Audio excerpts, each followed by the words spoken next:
tarde, estamos de regresso para mais um olhar sobre o pensamento social da Igreja. Hoje olhamos a dignidade da pessoa humana e os seus direitos. Comigo tenho novamente os nossos convidados, a doutora Eduarda Ribeiro e o doutor Pedro Vaz Pato. Muito obrigado a ambos por estarem aqui a partilhar estes pontos de vista sobre a doutrina social da Igreja. Começo por si, doutor Pedro.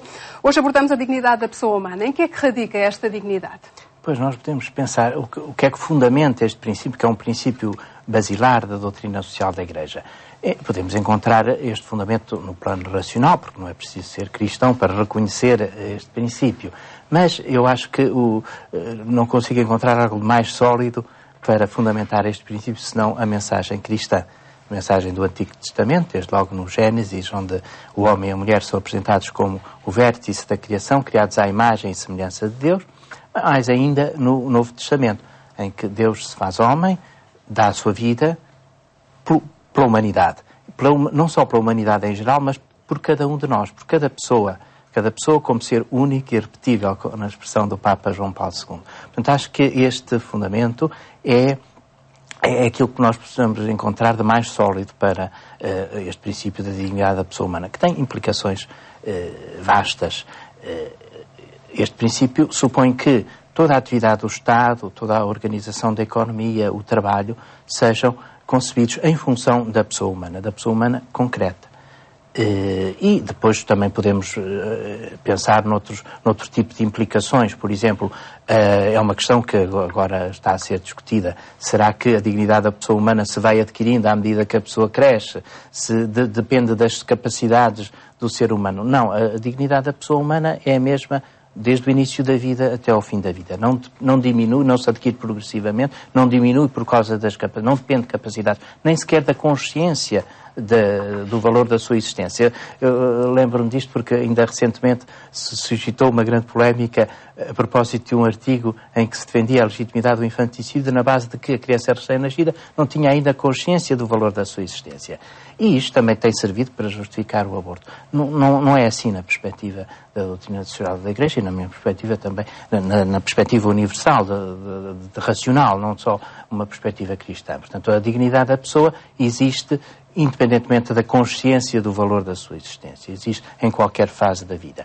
E também outro aspecto que é importante, a dignidade não se perde mesmo que a pessoa, com o seu comportamento, se afaste daquilo que são critérios morais válidos. Mesmo o criminoso, o pior criminoso, não deixa de ser pessoa, não deixa de ser filho de Deus, por usar uma expressão cristã. E, portanto, há um determinado número de direitos que mesmo essa pessoa mantém. Já vamos falar dos direitos. Eu agora pedia aqui a palavra à doutora Eduarda para fazer um primeiro apontamento sobre esta questão da dignidade humana e dos fundamentos da doutrina social da Igreja que servem de base à dignidade da pessoa. Pois, eu só acrescentaria que há uma relação constante entre a pessoa humana com os que são detentores da mesma dignidade. O que faz com que exista, com que a promoção da dignidade da pessoa humana também esteja ligada ao serviço do bem comum.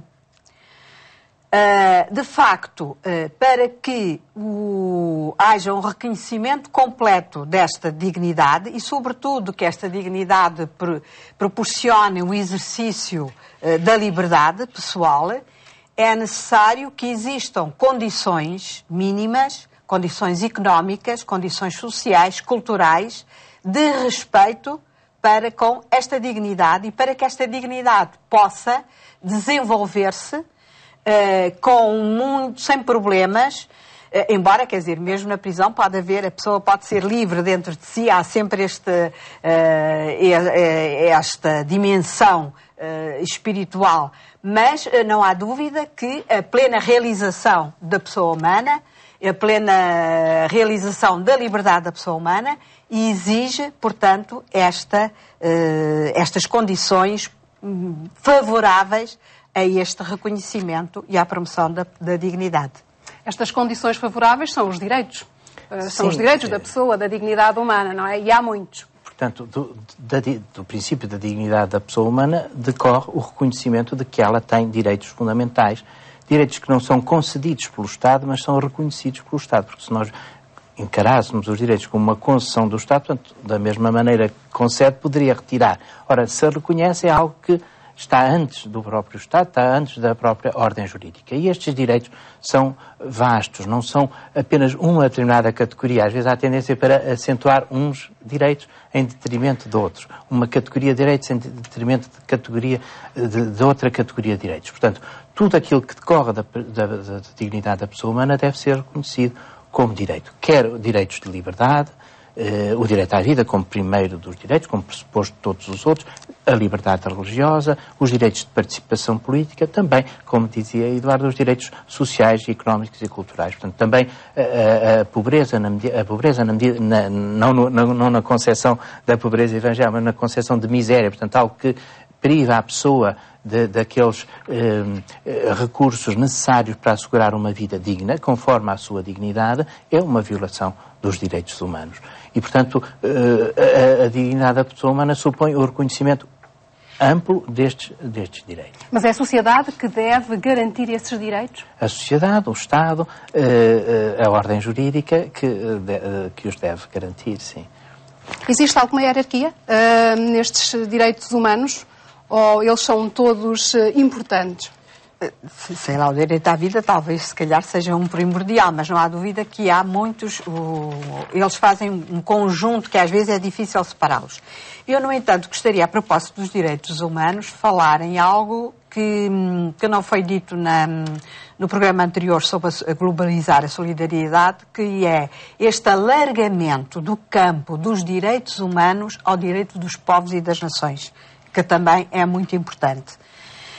De facto, nós não podemos não exigir que se respeitem quer dizer, no fundo, há uma exigência face ao respeito dos direitos humanos que também deve ser posta relativamente ao direito dos povos e das nações. E muitas vezes, na prática, nós tendemos a ignorar os direitos dos povos, sobretudo quando estão longe, quando arranjamos desculpas, têm outra cultura, outros costumes e que não será necessário, portanto, ter este cuidado com os direitos humanos. E não é assim. E não é assim, de facto, os direitos humanos valem também para os povos, valem para a pessoa considerada individualmente. E acho que isto e de facto, é todo um conjunto que é necessário cautelar, até para que não surjam desigualdades excessivas entre as pessoas, nem discriminações. E, portanto, temos que estar atentos a este conjunto tão grande. O Dr. Pedro tem-se debatido muito nestas questões do direito à vida, não é? Estas leis do aborto, da procriação medicamente assistida, vêm muitas vezes pôr em causa este direito, nomeadamente nas sociedades modernas. Bom, a questão do aborto deve ser encarada como uma violação do direito à vida, uma violação dos direitos humanos. Às vezes pensa-se que é uma imposição de um critério moral católico ou cristão, e se fosse assim, de facto, não haveria legitimidade do Estado para intervir.